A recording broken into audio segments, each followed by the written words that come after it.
படையப்பா பாடல்கள் உருவான விதம். ஸோ கேஎஸ் ரவிக்குமார் சார் கிட்ட வந்து நான் கேட்டிருந்தேன். ஸோ அந்த கம்போசிங் சிட்டிங் எப்படி இருக்கும்னா, ரஹ்மான் சார் வீட்டோடைய மொட்டை மாடியில் உட்காருவாங்க. ஸோ அதுக்கு வந்து வைரமுத்து சார் வந்து லேட்டாக தான் வருவாங்க.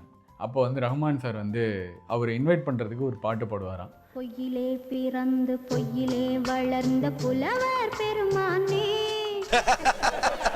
நக்கல்யா அவனுக்கு.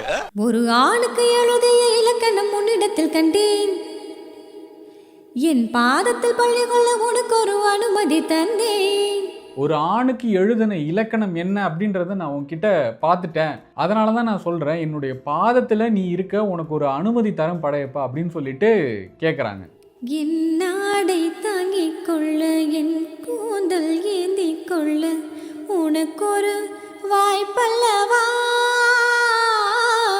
என்னுடைய ட்ரெஸ்ஸை வந்து நீ தாங்கிறதுக்கும் என்னுடைய கூந்தலை நீ ஏந்துறதுக்கும் இது வந்து உனக்கு ஒரு வாய்ப்பல்லவா, நீ ஏன் இதை புரிஞ்சுக்க மாட்டேற படையப்பா அப்படின்னு சொல்கிறாங்க. நான் உண்ட மிச்ச பாலை நீ உண்டு வாழ்ந்து வந்தால் மோட்சங்கள் உனக்கல்லவா.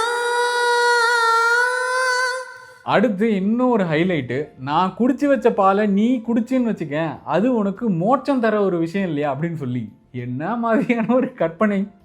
வானம் வந்து வளைகிறதே வணங்கிடவா. வானமே வந்து வளைஞ்சு வருது, யாருக்கு? உனக்காக வளைஞ்சு வருது, உனக்கு இது புரியுதா புரியலையா படையப்பா அப்படின்னு சொல்லி அவங்களுடைய எக்ஸ்பெக்டேஷன் எல்லாத்தையும் சொல்லிட்டாங்க.